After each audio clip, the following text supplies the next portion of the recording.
So climate change definitely matters, but bad governance matters too. And the drug war matters a lot also. And this is one of the tragedies of the last, what I would see as the lost drug war, that it was lost quite a ways back. The demand for drugs, in the United States, the guns that flow from the United States to Latin American countries, and the sort of lack of responsibility that is taken for the United States for the problems that these, the capacity for bad guys to make money that corrupts these governments. It's something that's just of crucial importance. And obviously the violence has also been a major factor in immigration.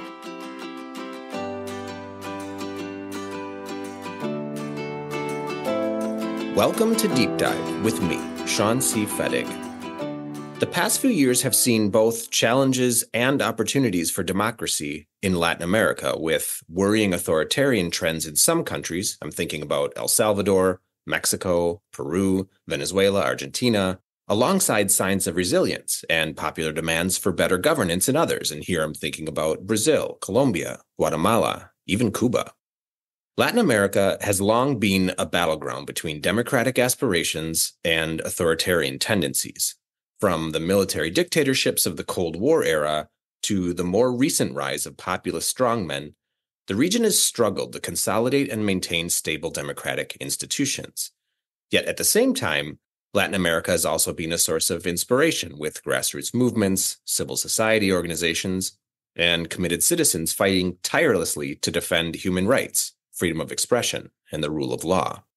The state of democracy in this region has profound implications, not just for Latin America itself, but for the entire world.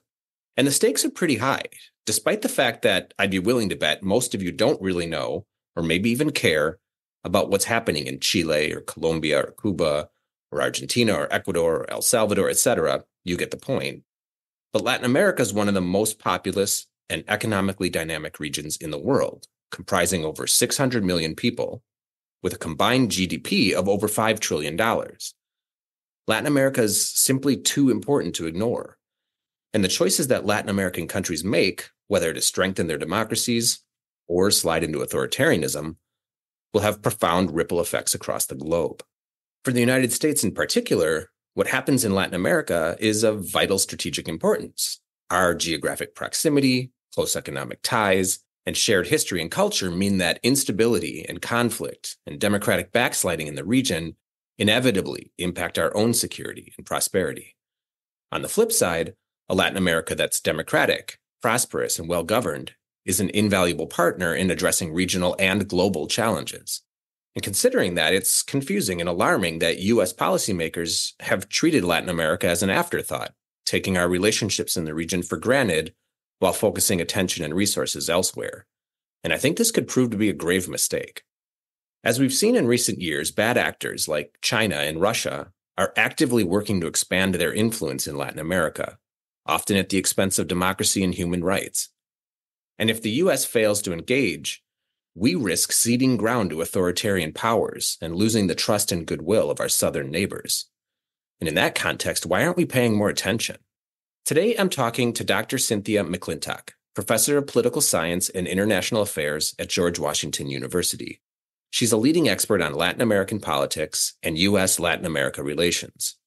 We discuss the state of democracy in key countries like Brazil, Mexico, Colombia, El Salvador, Cuba, Argentina, Ecuador, and more, the complex social, economic, and political factors driving democratic backsliding, what the U.S. and the international community writ large can do to support democracy and human rights in the region, and why it's in our own best interest to do so. All right, if you like this episode or any episode, please give it a like on your favorite podcast platform and or subscribe to the podcast on YouTube. And as always, if you have any thoughts, questions, or comments, please feel free to email me at deepdivewithsean@gmail.com. Let's do a deep dive.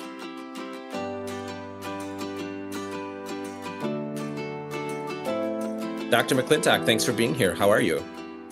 I'm just fine. Thank you. How are you? I'm well as well. Thank you.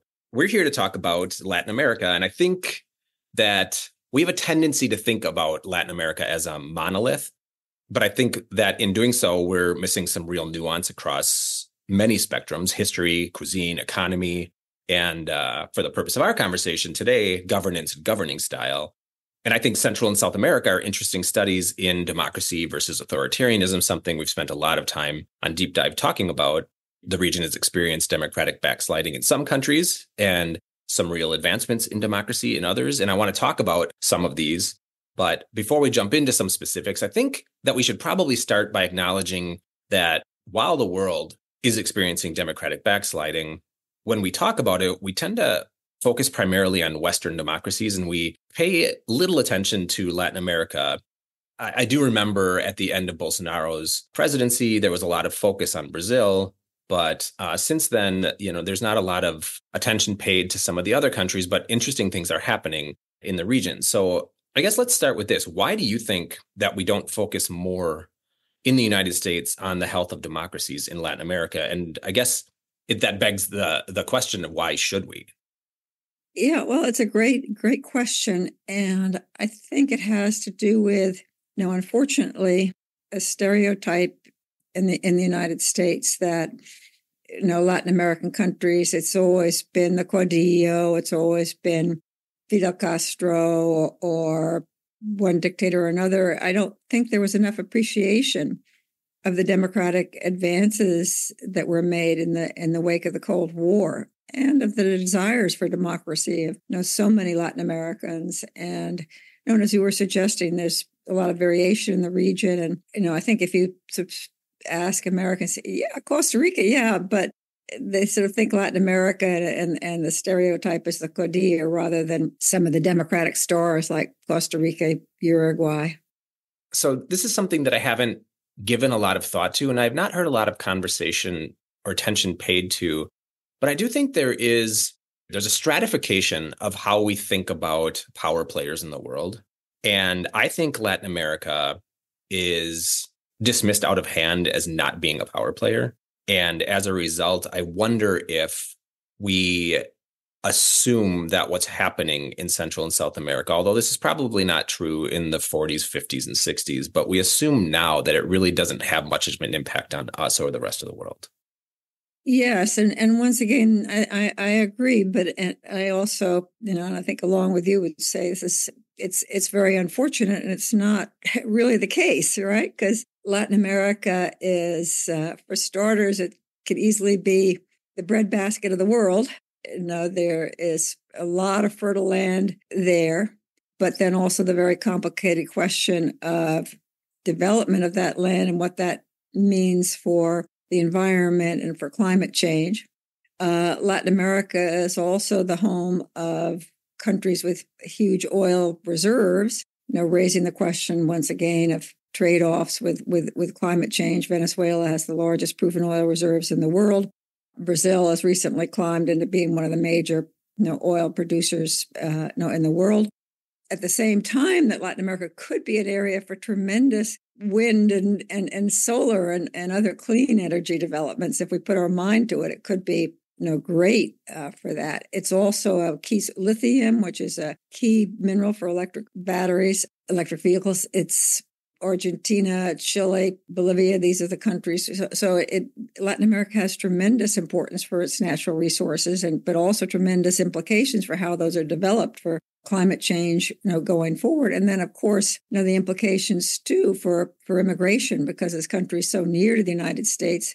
Obviously, the attractiveness of the poor farmer, hit by hurricanes due to climate change, and they want to get somewhere else, and we're close by. So it's tremendously important, for the question of sustainable immigration levels, that Latin Americans don't all say, "Hey, we're going to be it's climate change is coming. We better head north." So, and then there's the whole issue. Well, it's a complicated question. But Latin America is important. And of course, as you were referring to, in times of warfare, proximity, canals, all of these come to heightened attention. And obviously, Cuba, 90 miles. I mean, this was, as we all know, closest to World War III that we ever got. And one of the reasons why it's important to pay attention to democracy versus authoritarianism is that countries that become more authoritarian, often the United States imposes sanctions, and sanctioned countries often then say, hey, let's see what China will give us. Let's see what Russia will give us. And we're in this situation where, the sanctioned country reaches out to alternative powers. And they may do that before they're sanctioned as well, because they see that's where their bread is buttered. So there's a lot of important issues, even though obviously there's no country in Latin America that rivals the power of China. So you've brought up a few things that I think are particularly interesting. And before we dig into some of the differences across some of these countries, I think it's important to acknowledge that in the United States, our engagement, at least at the social level, in thinking about Latin America, particularly Central and South America, really has to do with immigration. And that's cast in a negative context. We also think about that as primarily people escaping either poor economic circumstances or authoritarian regimes. And on the West Coast, that's people escaping essentially Venezuela. And I think that's where we stop. But you bring up climate change as being a significant factor, which is interesting because that seems to have a longer reach and greater and longer implication for immigration into the United States than does perhaps governance. But at the same time, and this is something else that you brought up, it seems that the United States is not investing in Latin America in the same way that we have in the past. Not to say that we invested or intervened in past was a net good or net positive. But in that void, it does seem like China and Russia are investing in ways that we're not. And that seems to also have potential negative implications. And I guess the question here is, do you see this as having potential disastrous impacts for the United States in the future? Very, very important questions. Very important questions, and a lot there. Governance repression tends to be, associated also with bad economic results. I mean, if just take a look at Cuba, Venezuela in recent years. So a lot of these things, go together and lead people to want to emigrate. So climate change definitely matters, but bad governance matters too. And the drug war matters a lot also. And this is one of the tragedies of the last, what I would see as the lost drug war, that it was lost quite a ways back. The demand for drugs, in the United States, the guns that flow from the United States to Latin American countries, and the sort of lack of responsibility that is taken for the United States for the problems that these the capacity for bad guys to make money that corrupts these governments. It's something that's just of crucial importance. And obviously the violence has also been a major factor in immigration. The situation about investment and is very complicated, right? Mm-hmm. It's fascinating. If you look at a map of the world over the last sort of 50 years where U.S. economic aid has gone, Latin America gets a tiny fraction in comparison to Afghanistan, Iraq, the Middle East. Even during the Cold War, there was relatively low levels of economic aid compared to other regions. Investment's a little bit more complicated, and there was a period there where, just as you said, Chinese investment was very high, Belt and Road Initiative. And the last year or two, that's trailed off because of China's economic problems, COVID and the like. Also a tendency by China, sort of like the United States tended to do more 40 or 50 years ago, to privilege investments that are going to help China, but maybe not the Latin American countries. So there's been a little bit more problems with some of these Chinese investments. For this part of the U.S., you're very familiar with the nearshoring concept, the friendshoring concept. And, the U.S. is turning away from trade with China has definitely helped Mexico in particular. Mexico and the Central American countries, less so, South America.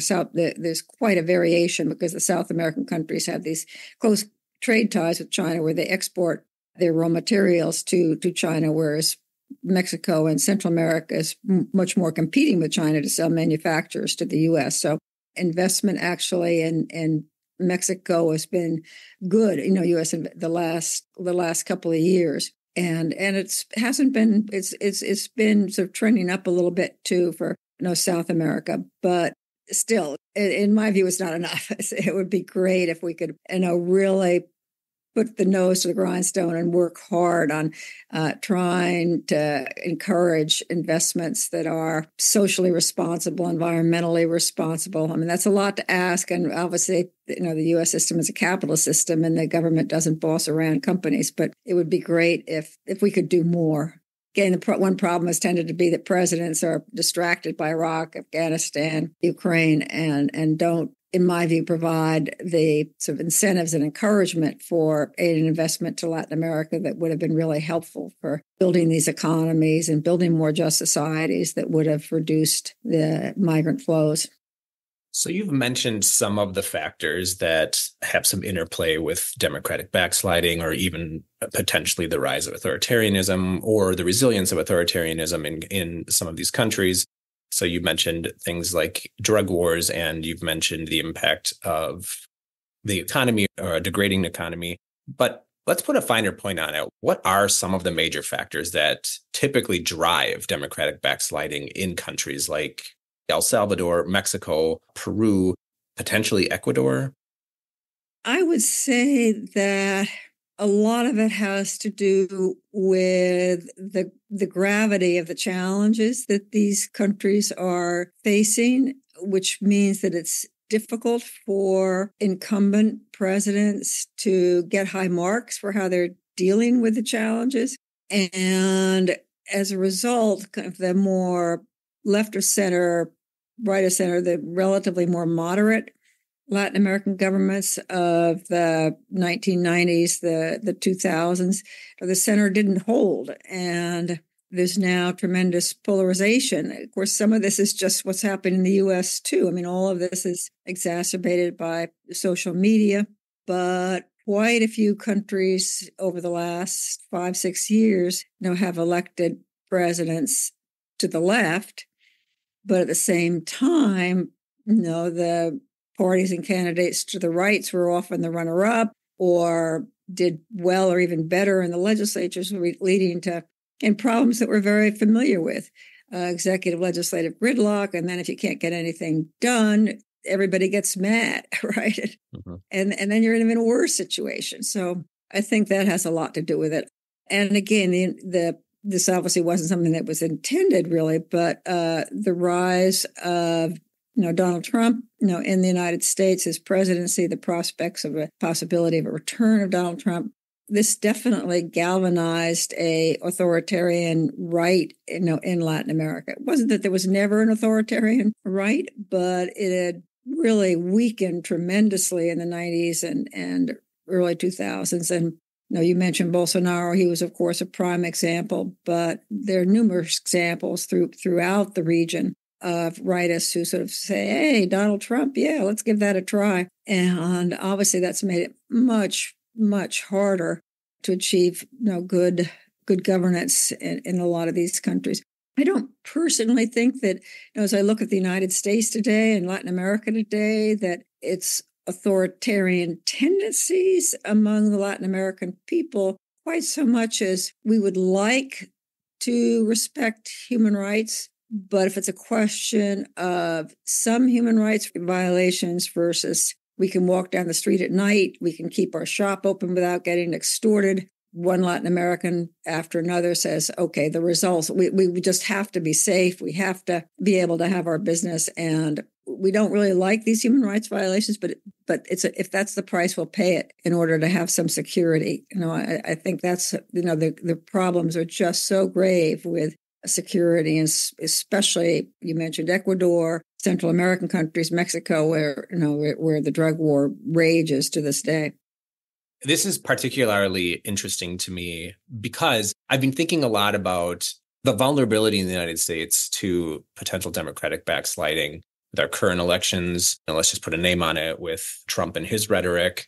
And I think what we, to our detriment, make the mistake of often doing is thinking that supporters of people like Donald Trump or Bukele in El Salvador, or even Obrador, AMLO in Mexico, that the supporters of them are in pursuit of authoritarian governance is a mistake, that what they're actually in pursuit of, as you mentioned, is some type of security. So in El Salvador, gang wars and violence and gun deaths led to extreme popular support for Bukele and his authoritarian tendencies, which are to essentially do away with the rule of law, extrajudicial executions and imprisonment. So there's this relationship between authoritarians and supporters. It's a mistake for us to think that the population is in pursuit of authoritarianism as much as they are in pursuit of some type of security or safety or economic benefit, et cetera.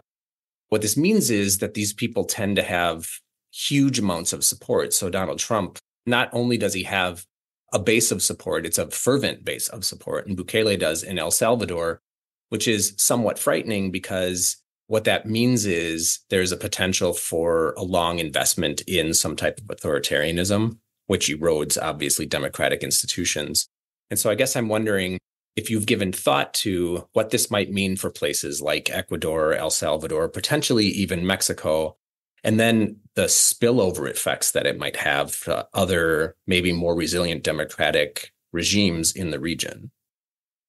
Yeah, I agree. I worry a great deal, too. I think you hit the nail on the head that Bukele, in the short term, his support comes from having dramatically improved security, in the country, with Salvadorians saying, well, no, if we have to violate human rights for that, so be it. But no, I couldn't agree more. He's already manipulated the judicial institutions to enable him to have a second consecutive term. Mm-hmm. I think the odds that he's going to go for a third are 99.9. Mm-hmm. This is the pattern. So one day it's going to be, what have you done for me lately? And he's going to say, I don't care. I'm around. So, we saw this pattern most recently with Hugo Chavez, of course. That's a very interesting example because Hugo Chavez was very popular for many years. He did a lot to improve living conditions especially for poor Venezuelans. But as he's going for that third term, Venezuelans basically said, no, come on. Bolivia, it was the same thing. Like, yeah, give me a break. Come on. We really don't want a president for life. And both Venezuela and Bolivia, the president said, well, we really don't care what people think. We're going anyway. And at that point, it can often be too late because the authoritarian president has manipulated the judicial institutions so much. If he wants, dissolve the legislature. So, I agree. It's a very dangerous pattern. People say, hey, we've had enough. This really has gone too far. And by that time, the authoritarian leader has consolidated a lot of power. So it's very dangerous. It's very difficult. I think part of the good news is that there is pushback, in a lot of countries too. So you raised the case of Mexico and AMLO. Mexico, the tradition of 6 years and you're out is so strong compared to the other countries that he couldn't do it, and he had to have one of his proteges be the candidate. So I think that's in part good. He's obviously pressed a lot to try to control the electoral machinery, but there's also been big pushback. So we're still seeing how all of that's going to play out, in the Mexican election this summer. But again, the good news is that this pushback did Guatemala, which is one of the successes of during the Biden administration, where the corrupt sort of old regime was trying as hard as it possibly could to prevent the inauguration of a sort of former anti-corruption candidate, Bernardo Arevalo. And again, a lot of pushback, support from the Biden administration, and Arevalo was indeed inaugurated. But these are tough battles. And if Donald Trump were president, the odds that the United States would support the forces pushing for democracy are low, in my view. I wonder if it's even more dire than that, in that, I am aware, for better or worse, of the influence that the United States has on our neighbors, just the immense amount of maybe power that we have and history that we have, a large country of democracy, and that has played out and influenced, especially when it comes to our neighbors, Central and South America. And I wonder if it's worse than just our ability to intervene for ill or not, as much as it is just our commitment to democracy. And if that were to falter, the message that sends to Latin America. I agree. The United States culturally, I mean, the ties that we have with Latin America are extremely strong. I mean, one example, I was just in Peru over our spring break a couple of weeks ago, and I was surprised. It was the Sunday night of the Oscars, and everybody's watching the Oscars. And I'm kind of thinking, really? This is soccer and the intermeshes there. I mean, all of the family ties now. I mean, immigration has led to, Latin Americans don't go emigrate to China, right? The country that they know and they hear about is the United States. And obviously people want to come here. They like it, right? And so there's tremendous ties. And yes, I think the impact of the first Donald Trump presidency in the sense of, okay, if Americans think this is a good way to go, what does that mean? It's got crucial significance for the region. I want to talk a little bit about Mexico because it's a massive influence in the region as well. And you mentioned some of the potential authoritarian tendencies that AMLO brings to the country. It's not simply his desire to kind of extend his presidency. He's done a handful of things that are anti-democratic. He's made moves to undermine the independence of electoral authority. He's targeted journalists and protesters. And I wonder if there's a bit of a Trojan horse in Mexico in that we perhaps, I don't know if I'm talking about the United States government as much as I am talking about the United States populace, take Mexico for granted as being a relatively stable democracy, which is kind of fascinating if you really think about what we know about Mexico, and particularly, the violence that's happening, the human trafficking that's happening in some regions in Mexico, the influence of gangs and cartels in some regions in Mexico. But we really do take for granted that it's a relatively stable democracy. I vacation there and don't think twice about it, right? Right. But I do wonder how serious or how fragile Mexican democracy is when you start to consider some of these things that I've mentioned. And then you have a president in the mold of AMLO. It's a very good question. And I think it's really important that the United States not kind of take for granted that any of the Latin American countries is going to be totally resilient. I mean, we've seen that in the United States with Donald Trump, right? I mean, who would have thought that January 6th would have happened in the United States, right? And the fact that it's Bolsonaro who's facing more serious criminal indictments for that than Donald Trump. So it can happen everywhere. And as we've talked about a little bit before, the problems of a true authoritarian government, when it's hard to imagine the precise scenario. As you probably know, Claudia Sheinbaum is the candidate who's AMLO's protege, who leads overwhelmingly in the opinion polls, and because odds on will win. I don't think anybody knows the question right now of how her relationship with AMLO will evolve if she's president. But there can certainly be nervousness about how much he would try to continue to govern. And AMLO has a long record of dubious commitment to electoral integrity and democracy. And he's certainly worried the vast majority of the democratically inclined people in Mexico with the abuses that you mentioned. So it is worrisome. I don't think we should exaggerate it. As I've looked at Claudia Sheinbaum's profile, and there is a history in Latin America of the proteges not doing what their mentors would like. But that said, in an environment with the election of Donald Trump, with there are going to be elections in a lot of the other Latin American countries, as I mentioned, that were leftists elected previous round, so it's probably more likely because there's so much anti-incumbent feeling and there's so many problems getting things done that we're going to see rightists elected elsewhere, and this could be a very, very grim scenario of leaders with very authoritarian proclivities coming to power over the next couple of years. Which countries stick out to you? Do you consider places like Ecuador and potentially Mexico? Well, I think right now, I would probably worry a little bit more about Colombia. So leftist President Gustavo Petro, the runner-up Hernandez, what kind of direction he might take.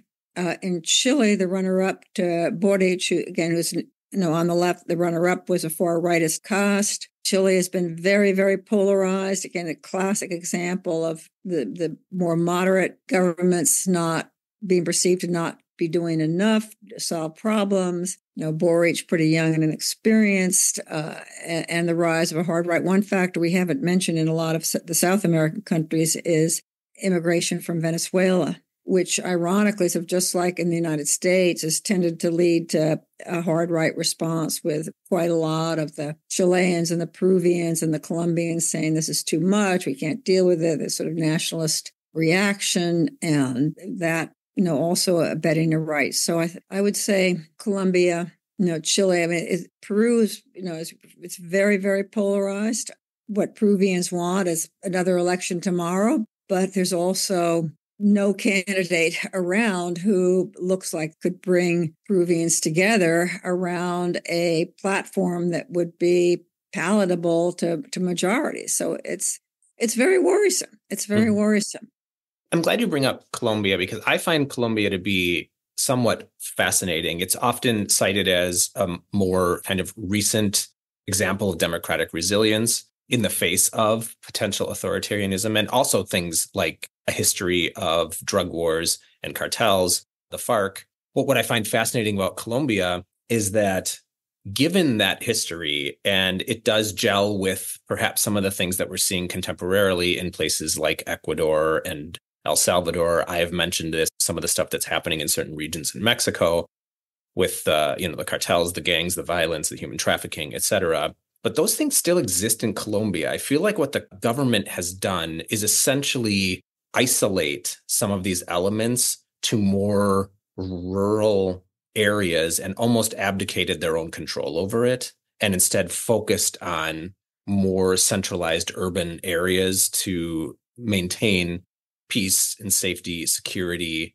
And I don't know if that strikes me as democratic resilience. I agree. I think democratic resilience and security, they should go together, but not necessarily. In this case with Colombia, I would say it's kind of electoral resilience. And I've seen this a lot in Latin America and Peru, and there's a lot of similarities among the Andean countries here, where people are very disappointed in the incumbent governments for the reasons that we've talked about, just sort of not solving problems are intractable and the presidents don't solve them. They can't get agreement with the Congress. So a lot of dismay and a lot of, throw the rascals out, elect somebody different the next time and hope. But very few people, virtually nobody saying we don't want an election. We want the military to come in. I have not heard comments to the effect of, hey, the military could do better anywhere in the last 30 years. So that's good, right? That's good because obviously back in the era of the Cold War where military governments were the norm, in so many places. And if it wasn't the military government, it was governments working, in the case of Colombia, with Alvaro Uribe, ignoring human rights violations and egregious violations in order to achieve a little better security in the country with some of the same trade-offs that we've been talking about. But in any case, what Colombia had was a norm of elections every 4 years and people liking that. But democracy in the sense that we know it, where one person, one vote. I mean, in Colombia in particular, there was a lot of, you can in theory have one person, one vote, but if you don't put any ballot boxes in areas of the country where the left is strong, it's not really one person, one vote. And the voter turnout in Colombia was very low because that's what a lot of the authorities wanted. So yes, Colombia had regular elections. The military was not in power, but do we really term this democracy? And of course, this is a lot of the whole issue of democratic backsliding, whether elections are important. You don't have democracy without free, fair, regular elections, but it's only the first step, right? Only the first step. And you need an inclusive election. You need information about the candidates. You need some sense of democracy is also rule of law, right? And by definition, what we've been talking about with respect to Mexico and Colombia, that's not rule of law. You also mentioned Brazil. Brazil is often cited as, especially following the defeat of Bolsonaro and now his multiple indictments, It's kind of cited as a bright spot, perhaps even a brighter spot than the United States in its defensive democracy posture, in essentially outlawing Bolsonaro from running for office for nearly a decade and aggressively pursuing indictments against him. In the same hand, we say that the United States essentially has done the same thing, that by electing Joe Biden and then also holding Donald Trump accountable potentially for some of his behavior as well, that we are also not just a bright spot, but maybe have dodged a bullet. But I wonder if we're missing a point here. I think that Bolsonaro and Trump are both perhaps come out of the time and the agitation within the populace.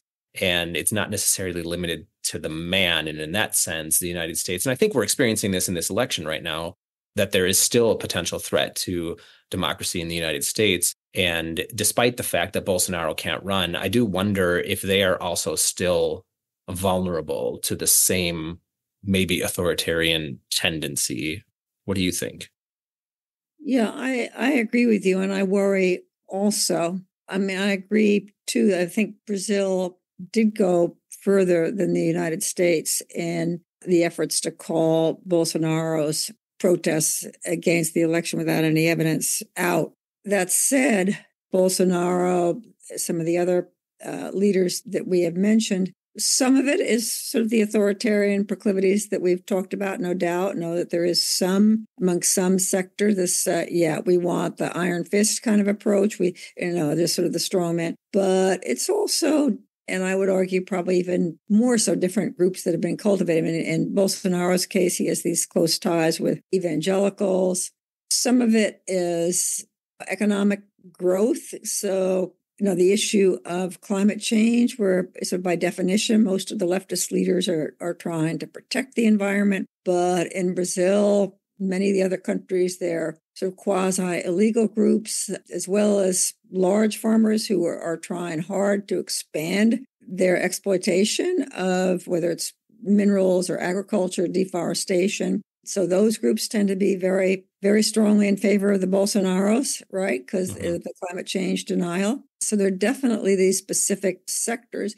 And then there's the whole kind of this huge problem, I think, in so many countries in 2024 that social media encouraging some demagoguery and just huge difficulties in all these countries of when some candidate says he's going to solve this problem overnight and so nobody's been able to solve it in 30 years. I mean, like the drug war problem, right? I mean, this is back to AMLO in Mexico, and he's hugs, not bullets. And he doesn't do anything like that, but he's sort of claiming he's going to, so these capacities sometimes to distort reality. And again, this is worldwide, but it's a big, big problem because I think there's a tendency, this is perhaps on both polls to make these outrageous claims without people knowledgeable about the issue saying, no, it's just not going to happen overnight. These are problems that, and this is a little bit Bukele. You can't take the, quote, Bukele model and have this work in Ecuador and Peru and Colombia, but the attractiveness of it, this is a long question that we could get into, but no, again, in my view, there are reasons why Bukele has been able to reduce crime that just wouldn't follow in most of the Andean countries. But that doesn't halt demagoguery on the point, and it's just very hard to counter. Very hard to counter in this day and age where the social media prompts get lighted, and you don't have the same respect for the conventional mainstream media. So it's very challenging, very challenging. So in the region, there are countries that we've talked a little bit about that are relatively stable democracies. There are countries that are potentially vulnerable to democratic backsliding or the rise of authoritarianism. I think about like El Salvador, potentially Peru, maybe Mexico, maybe Ecuador. But then there are other countries that have just been living under enduring regimes of authoritarianism. And here I'm thinking about Venezuela and Cuba.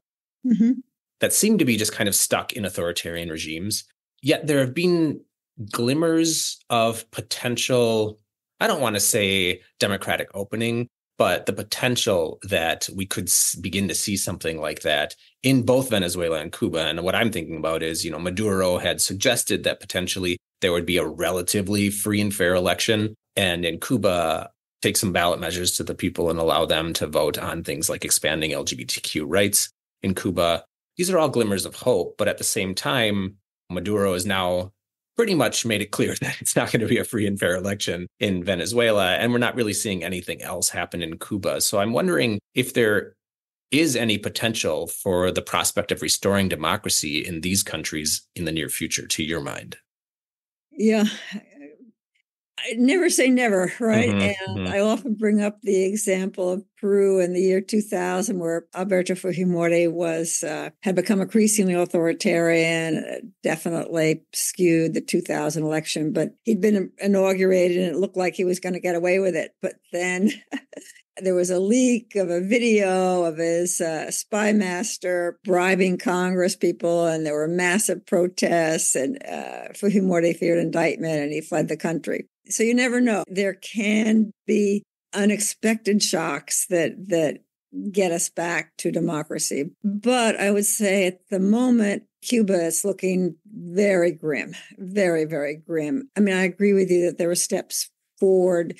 The consultation on LGBTQ plus rights was very important. But that said, in terms of actually allowing anything that was a real election, I mean, in contrast to Venezuela, basically Cuba's never had that in its whole entire history, virtually. And the ties with Russia, the ties with China are enough to keep this sort of small elite afloat. What we saw, as you probably know, there were these massive 2021 protests in Cuba. And I was hopeful at the time. There was, because the Cuban regime had, there had always been quite a lot of legitimacy because there were a lot of good things that had happened in Cuba. And so there was legitimacy. But in 2021, when the regime was so repressive against the protests and continued to repress, it was kind of like, at that point, Cubans said, there's no hope. And the immigration from Cuba the last couple of years has just skyrocketed. Mm-hmm. I think it was 4% of the population the last 2 years, 2% of the population the 2 years before. So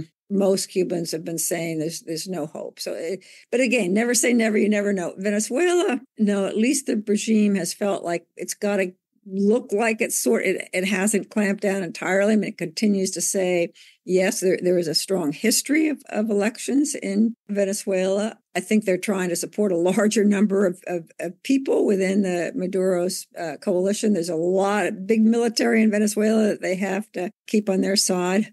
I think it's something like there are 50 generals. Venezuela gets considerably more because it's got all these oil reserves. It's of more interest to China in particular. But no, you could certainly imagine a day where China says, you guys aren't producing this oil anymore. It's just a basket case economically. And until you get things a little bit going a little bit better, we're not going to support you. I mean, to a certain extent that happened. They'd given $60 billion back about 10 years ago, and there's been nothing like that since. So you can imagine kind of geopolitical changes, which would lead some of these Venezuelan insiders to, I think what they've been looking for is kind of a palatable opposition candidate, if you will.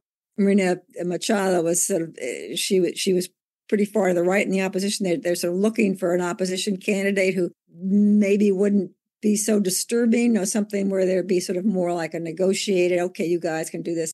Or at least if there's a group of softliners within the Maduro regime who are sort of saying, hey, maybe we can find a soft landing there. But as you said at the start, it's been looking grim. It's been very frustrating.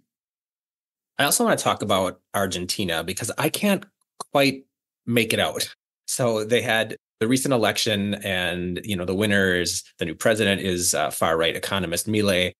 And he's had a lot of social and cultural rhetoric that continues into his presidency that suggests a rise of authoritarianism and democratic backsliding in the sense of liberal democracy. But at the same time, most of his policies thus far have been economic related. And for the time being, it just seems to kind of be a shit show, frankly. But I can't really get a pulse on what to expect from Argentina. What do you think? I think we're all waiting with bated breath to see how Milei's presidency will evolve. Obviously, his victory in the election was perhaps the biggest shock of 2023 for us, Latin Americanists, and the idea that a self-described anarcho-capitalist would win the Argentina election. I think everybody agreed that that was testimony to how devastatingly bad the Argentine economy has been over the last couple of years, in particular under the leftist Peronist government. Mm-hmm. And the failures of kind of the center, again, talking once again about polarization in Latin American countries, that the center right had been in office prior to the Peronists, but they hadn't managed to do much better. So this sense of, okay, all these other political stripes have failed. Let's elect this guy with a chainsaw who's going to get rid of these castes that have meant that a country that once upon a time had a per capita GDP similar to Australia it is now got a 50% poverty rate. Mm-hmm. So there was tremendous demand for someone who would was, again, we come back to this demagoguery point. I'm going to fix it. I know I can fix it, and this is an appealing message. I don't know anybody who doesn't think that Argentina needs more market economics. That its subsidy regimes, its pension regime, all of these things were just out of whack. Currency controls that, to make all of that work. I mean, it hadn't worked for 50 years and it wasn't going to be working next year. So I think almost all, again, my friends and I were broad agreement. But making that happen, how do you make that happen? I think we all worry that, because, again, as we've been talking about with some of the other countries, Milei is very, very far from a legislative majority. Mm-hmm. The Peronist Party remains strong in the country. They were still the runner-ups to the presidency. So how does Milei bring about, he can't. It's already clear that he's not going to be, the legislature will block some of his most radical reforms.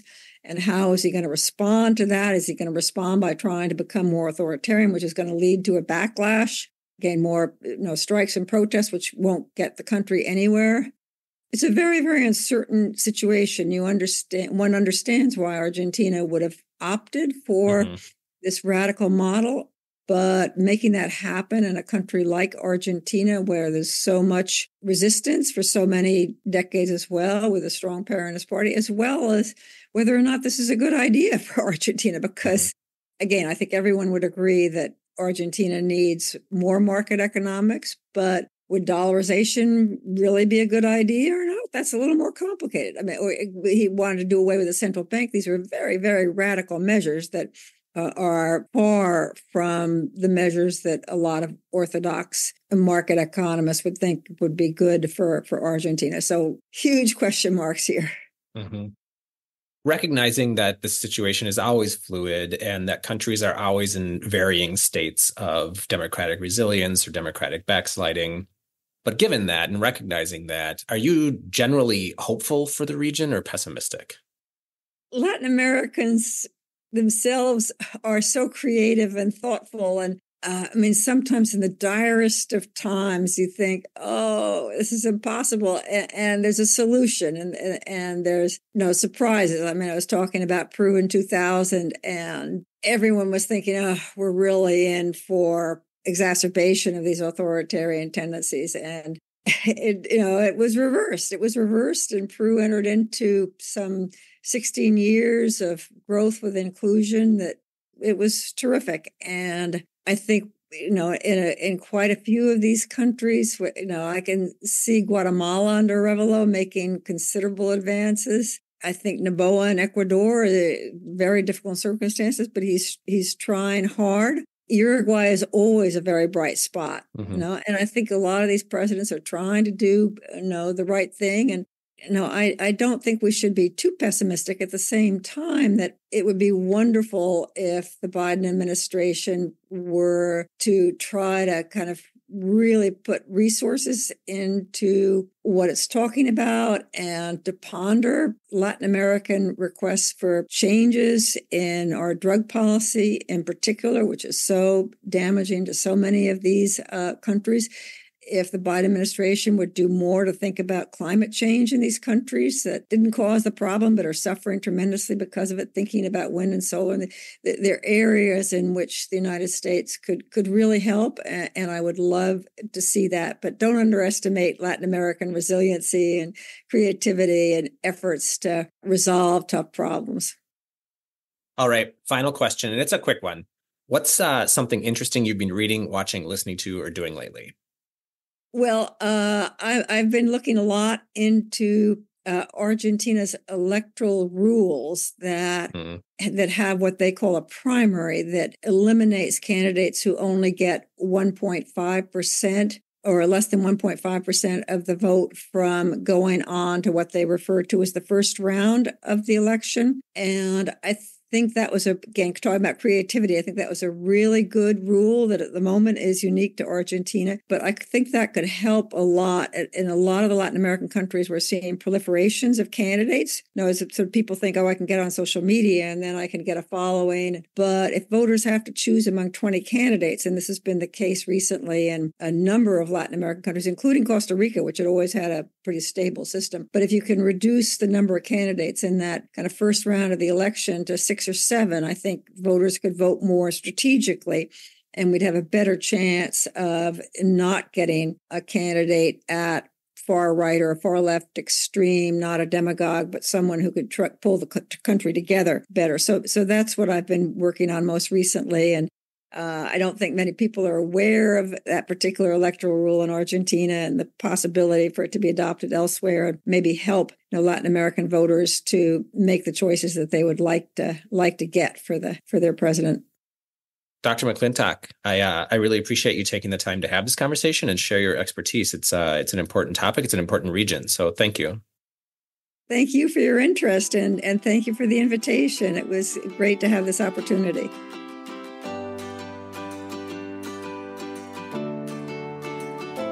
Okay, I want to leave you with a few key takeaways from this discussion. First, it's clear that the region, Latin America, is at a critical inflection point. From the erosion of democratic norms in El Salvador and Mexico, to the political upheaval in Peru and Brazil, to the glimmers of hope in places like Colombia and Chile and Guatemala, the forces of democracy and authoritarianism are locked in an existential struggle for the region's future. Second, this struggle's not happening in isolation. It's part of a broader global trend of democratic backsliding and authoritarian resurgence that we've seen from Russia and Turkey and Hungary to India and the Philippines, and even here in the United States. If we consider this in the context of an interconnected world, what happens in Latin America has profound implications for the health of democracy everywhere. Finally, perhaps most importantly, we in the United States have a vital role to play in supporting democracy and countering authoritarianism in our own hemisphere. And I get it, we're kind of fighting for our own democratic survival at home this year.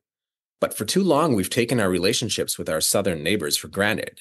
And we've paid a price in terms of diminished influence and missed opportunities for partnerships. So, as Dr. McClintock said, it's not too late to change course.